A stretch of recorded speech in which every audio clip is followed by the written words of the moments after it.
Turashima cyane ibikorwa bikomeye leta yacu yakoze mu gukemura ibibazo bitandukanye bya mwarimu. Ibyakorewe abarimu muri iyi minsi ntitwabirangiza kubera ko birivugira. Dr. Valentine Uwamariya, Minisitiri w'Uburezi mu Rwanda, iyo nteruro imwe yashingiye kuri gahunda guverinoma y'u Rwanda yashyizeho zigamije kongera ireme ry'uburezi mu Rwanda, aho harimo imibereho ya mwarimu yazamuye ku rugero rwa 80% binyuze mu mushahara yatangiye guhabwa mu kwezi kwa 8 2022. Uyu ukaba umwaka w'uburezi mushya watangiranye n'ibitwenge by'abarimu. Icyakora Bwana Gaspard Twagirayezu, umunyamabanga wa leta muri Minisiteri y'Uburezi ushinzwe amashuri abanza n'ayisumbuye, yavuze ko uyu mwaka watangiranye n'ibibazo mu myigire y'abana. Turizihiza uyu munsi mu gihe u Rwanda ndetse n'isi bikirwana n'ingaruka za COVID-19. Iki cyorezo nk'uko mubizi cyagize ingaruka ku burezi, aho amashuri hirya no hino yafunze igihe kinini, ndetse natwe murabizi ko twamaze amezi amashuri afunze. Ibi byatumye ibibazo byari biri mu burezi byiyongera, cyane cyane imibare y'abanyeshuri batagera ku bipimo ngenderwaho mu bumenyi bw'ibanze bwo gusoma no kubara, cyangwa se ibyo twita foundational skills muri basic numeracy and literacy. Nkuko bigaragazwa ko ari ingaruka za COVID-19, bishobora kumvikana neza ko nta ruhare na ruto umwarimu bifitemo. Icyakora ngo imikorere y'abarimu nayo si shyashya. Imbere y'umukuru wa guverinoma, Bwana Twagirayezu Gaspard yavuze aho bipfira. Icyo twinenga, haracyanagaragara abarimu benshi basiba akazi cyangwa se bakata umwanya batigisha igihe cyose cyagenewe. Ikindi kandi haracyagaragara abari mu buyobozi bw'amashuri ndetse n'izindi nzego z'uburezi kuva ku ishuri kugeza kuri twebwe nyakubahwa Minisitiri w'Intebe badakora akazi kabo ko bikwiye, bigatuma umutungo w'ikigo ucungwa nabi, abarimu n'abafasha ntibakore neza, ndetse abanyeshuri ntibabone umusaruro biteze ku ishuri.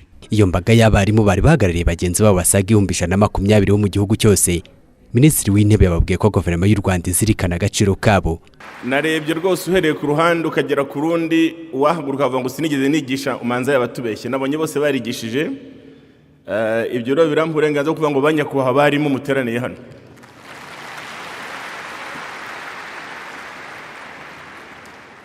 Ubwo rero uyu munsi mwarimu yubahwe, tusanzwe n'undi tumwubaha.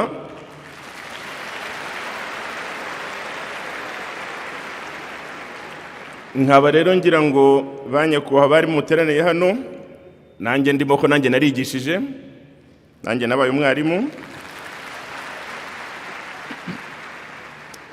Nongere mbasuhuze, mbaramutse mu izina rya nyakubahwa Perezida wa Repubulika.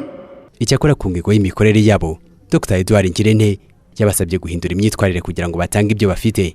Ibyo kandi ngo bikajyana no gucunga neza umutungo w'ibigo bakoreramo. Kugira ngo tubashe kwigeraho kugira ubukungu bushingiye ku bumenyi, nuko barimo bagomba gukomeza kubigiramo uruhare rugaragara, bikabyumvikana ko mwarimu atari uwo gutanga ubumenyi gusa nk'uko nabivuze, ahubwo atanga n'uburere bujyana ku myitwarire myiza iranga umunyarwanda hagiye gukora hose. Akaba kandi muri urwo rwego nongeye gusaba abarimu n'abarezi mwese kurangwa n'imyitwarire myiza kugira ngo mubere urugero rwiza abanyeshuri mwigisha, ariko na sosiyete aho munyura. Kuko tubizi aho tunyura twese nk'abarimu, abandi banyarwanda batureberaho. Iyo mwarimu yitwara neza, naho anyura bitwara neza, bati mwarimu yanyuze aha. Ibitabo by'ishuri muhabwa byo gufasha nk'imfashanyigisho mureke tubifate neza, bibikwe neza kugira ngo bifashe abanyeshuri mu ishuri uyu munsi n'abazabarira ejo. Hanyuma ikindi, za computers tumva ku mashuri ze kwibwa. Umutungo w'ishuri capitation grant muhabwa gufasha ikigo kwicunga no gucunga uburere bw'abanyeshuri, nawe ucungwe neza uwo mutungo.